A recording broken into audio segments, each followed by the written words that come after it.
आपको बताएं कि सिंध में 1 लाख तलबा के स्कूल छोड़ने का इंकशाफ हुआ है। रिफॉर्म सपोर्ट यूनिट ने महकमा तालीम सिंध की कारकर्दगी का पोल खोल दिया है। रिफॉर्म सपोर्ट यूनिट ने वजीर आला सिंध को रिपोर्ट भी जमा करवा दी है। बातें एमरजेंसी के हवाले से हो रही थी कि तालीमी एमरजेंसी नाफिज कर दी गई है, लेकिन हकाइक उसके बिल्कुल मुख्तलिफ है। इसी हवाले से बात करेंगे होलोग्राम टेक्नोलॉजी के जरिए एहसन चांडियो स्टूडियो में मौजूद है। एहसन चांडियो, बताइएगा, नारे लगाए गए कि एमरजेंसी नाफिज कर रहे हैं तालीम के हवाले से, हकाइक बिल्कुल मुख्तलिफ।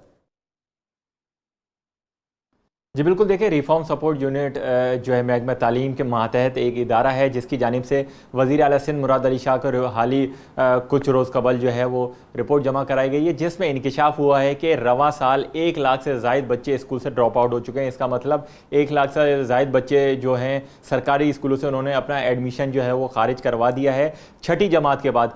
इसकी जो वजह बताई गई है वो सामने ये आई है, जो बुनियादी सहूलियात होती हैं इस सरकारी स्कूलों में, वॉशरूम, पीने का साफ़ पानी और क्लास में बैठने के लिए फर्नीचर, ये तीनों चीज़ें जो है बच्चों के लिए मुहैया नहीं की गई थी, जिसकी वजह से उनको मुश्किलात का सामना होता था, जिसकी वजह से जो बड़ी वजह बना है स्कूलों से ड्रॉप आउट होने का।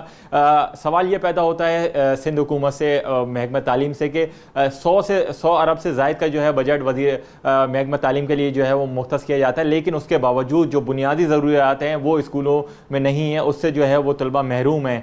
उसके अलावा जो है करोड़ों रुपए का बजट मुख्तस किया गया था 4 माह पहले। देखने में भी आया कि साबिक वजीर तालीम सरदार शाह की जानिब से जो है वो एक मुहिम कैंपेन बाकायदा शुरू की गई कि सरकारी स्कूलों में घर घर जाएंगे तमाम शहरों में और वालिदैन से इल्तिजा करेंगे कि वो अपने बच्चों को सरकारी स्कूलों में दाखिला दिलवाएं। लेकिन उसके बाद देखने में आया कि 1 माह बाद ही वजीर आला सिंध ने उनको वजारत से हटा दिया। अभी देखने में आ रहा है तकरीबन 2 से 2.5 माह का अरसा गुजर चुका है, अभी कोई वजीर तालीम भी कोई भी मौजूद नहीं है और CM ने अपने पास जो है ये एक अहम वजारत रखी हुई है, जिसके नताइज आपके सामने आ रहे हैं।